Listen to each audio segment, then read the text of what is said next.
Hello my dear students, एक बार फिर से आपका स्वागत करूंगा और आज आपके लिए लेकर आया हूं मैं जीएसटी और इस इम्पैक्ट ऑन जीडीपी यानी वाइवा क्वेश्चंस हैं और वाइवा क्वेश्चंस के लिए आप बिल्कुल तैयार हो जाइए।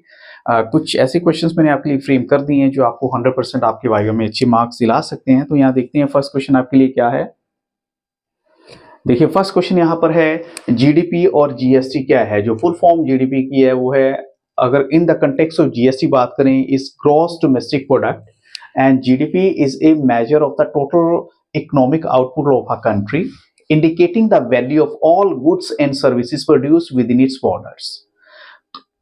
जीडीपी की अगर आपको डेफिनेशन लर्न है तो जीएसटी की तो फिर आप छोड़ ही नहीं सकते, वो भी आपको करनी पड़ेगी। GST impact GDP by streamlining the tax structure, reducing compliance burdens and promoting economic growth.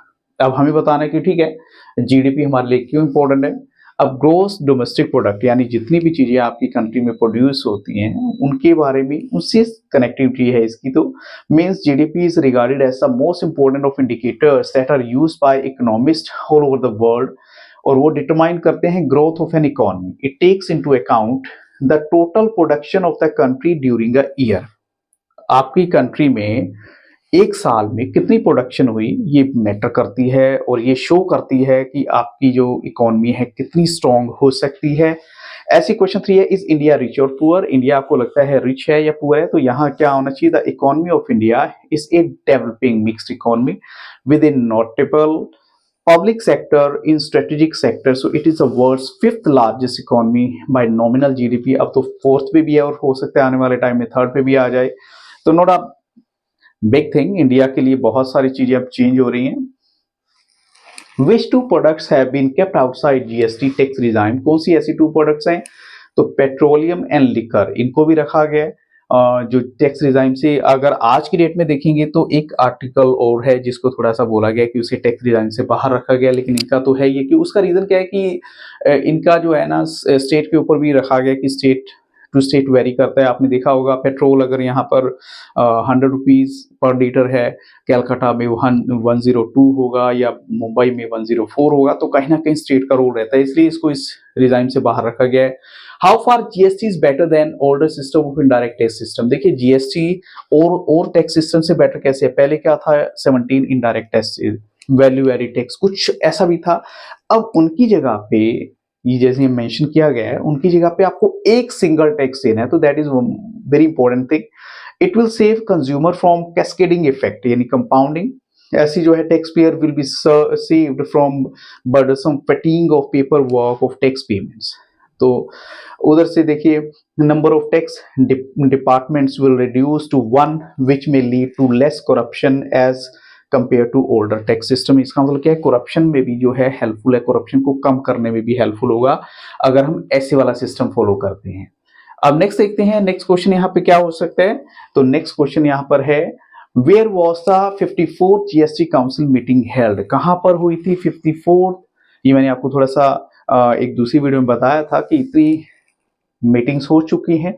54 GST council meeting update outcome जैसे प्रेस रिलीज और लेटेस्ट न्यूज जैसे 54 जीएसटी काउंसिल है 9 सितंबर 2004 इन new Delhi.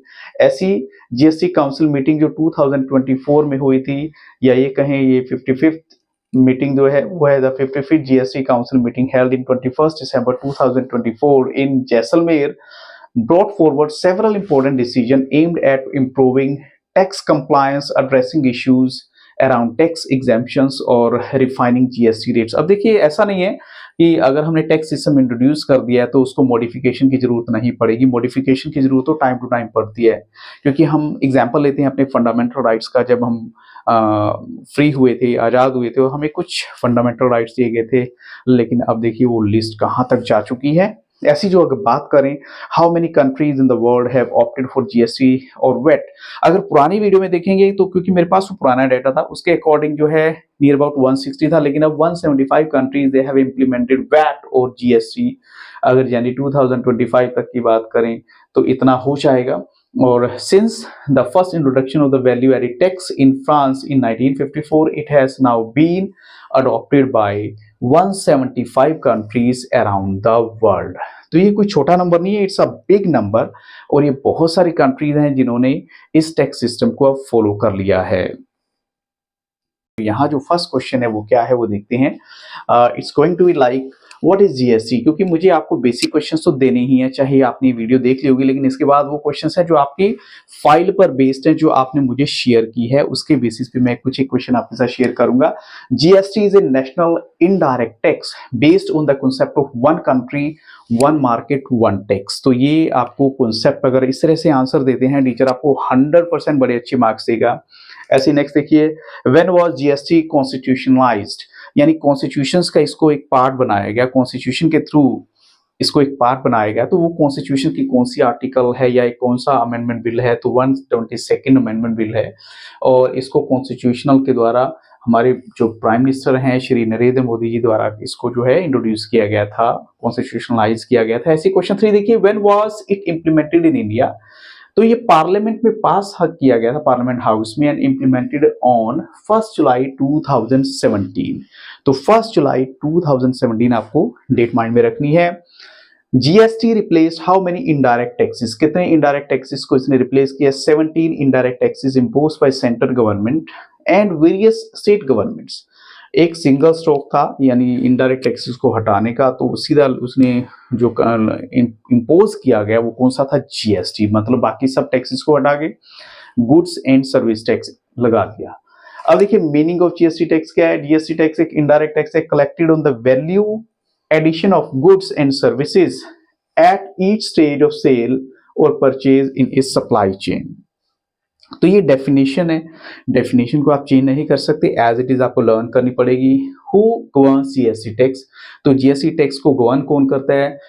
GST council composed of central finance minister and all the finance ministers of various states. देखिए दोनों आगे central finance minister भी है और साथ में स्टेट फाइनेंस मिनिस्टर का रोल भी रहेगा जो डिफरेंट स्टेट के हैं।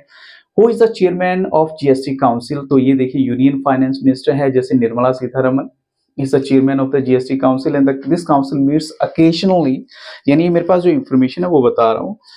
occasionally हम कहेगा, अगर इसका नाम यहाँ पर किसी का भी चेंज हो सकता है, but union finance minister is finalize name, तो this means occasionally to make required changes in it। अब देखिए, लेकिन हम कह सकते हैं कि जीएसटी काउंसिल की अब जो रिसेंट में मीटिंग हुई है 55th मीटिंग भी हो चुकी है।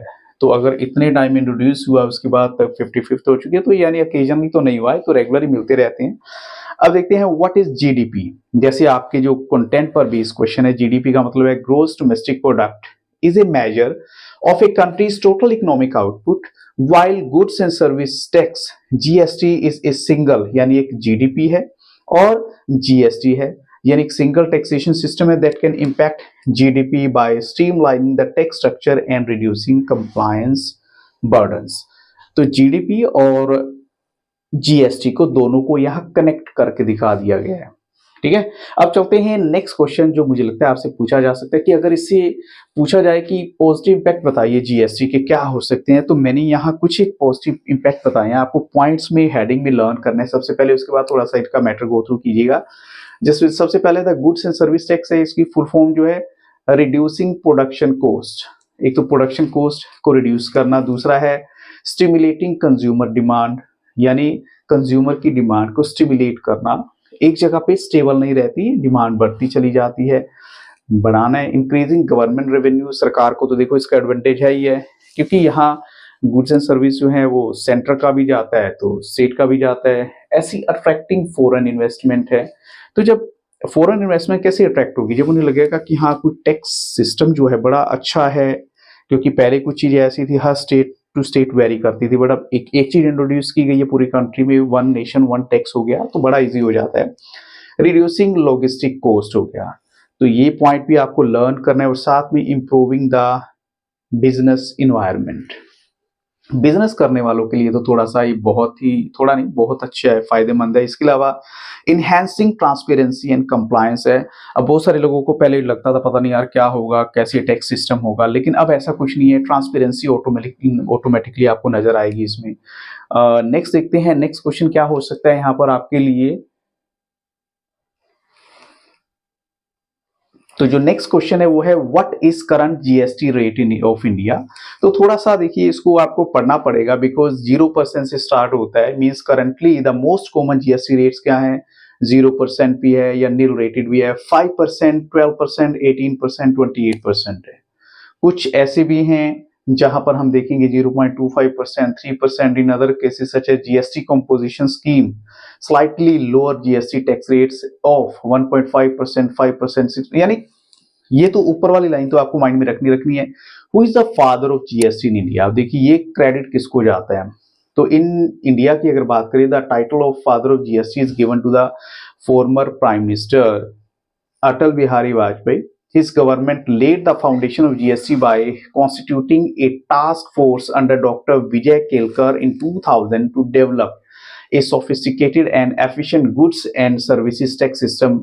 और नेक्स्ट देखिए, इसको आपको नहीं रखना, ये डेट यहाँ पे जरूरत नहीं है। What is the full form of VAT? अब देखिए जी, हम बात करते हैं जीएसटी की, बट वैट क्या चीज है? वैट भी तो यहाँ था, पहले क्या था? वैल्यू एडेड टैक्स था। वो एक काइंड ऑफ टैक्स था levied by the central government of India on the sale of goods and services to customers, and though it is supposed to be paid by the producers of goods and services, it is ultimately levied on the customers who purchase the goods and services when they tend to purchase and pay for them. यानी customer के ऊपर ही जाता था सारा। तो इसका मतलब क्या है कि सरकार किसी भी तरह का आपको कोई रिलैक्सेशन नहीं देती थी कुछ भी चीज बाय करने के लिए। ऐसी व्हाट आर द ऑब्जेक्टिव्स क्या हैं? यानी जीएसटी को लगाने के ऑब्जेक्टिव देखिए, एक तो यूनिफॉर्म टैक्स हो गया पूरी कंट्री के लिए, to make it consumption based हो गया, इसके अलावा टू एलिमिनेट कैस्केडिंग यानी compounding effect on indirect tax upon consumer हो गया, टू टैक्स इवेशन को रिड्यूस करना और करप्शन को कम करना, और to increase tax to GDP ratio. कुछ पॉइंट आपको माइंड में रखने हैं। ऐसी जो मेरा नेक्स्ट है, what do you mean by CGST? CGST क्या होती है? Indian government has opted for dual system of CGST, यानी जीएसटी जो है उसके टू सिस्टम है, एक तो central goods and service tax है सीजीएसटी है, and state goods and service tax है। तो बिसाइड्स इंटीग्रेटेड मींस जीएसटी में IGST and union territory GST means UTGST. इसके अलावा देखिए ये थोड़ी थोड़ी डेफिनेशन इनकी मैंने आपको दे दी है, जैसे सीजीएसटी हो गया, ऐसे एससीएसटी है, आईजीएसटी है और यूटीजीएसटी है। तो ये सारे के सारे आपको थोड़े बहुत तो पढ़नी है। देखो बिना पढ़े तो आप मत जाइएगा। और इसी के साथ मैं ये वीडियो स्टॉप करूंगा, but this is not the end, क्योंकि इसमें जो कुछ ही क्वेश्चंस रह गए होंगे वो दूसरी वीडियो में आपको देने वाला हूं, और उसका लिंक मैं आपको इसके साथ शेयर कर दूंगा, या मेरा व्हाट्सएप नंबर मैंने आपको शेयर कर दिया। आप डायरेक्ट में मुझसे किसी भी तरह की वीडियो का लिंक मंगवा सकते हैं। So thank you very much. And और भी आपका कोई सब्जेक्ट है, इंग्लिश है, हिस्ट्री है, पॉलिटिकल साइंस, ज्योग्राफी, बीएसटी, आप जरूर बताइएगा, मैं आपको कंटेंट प्रोवाइड करा दूंगा, बट टाइमली बताइएगा थोड़ा सा।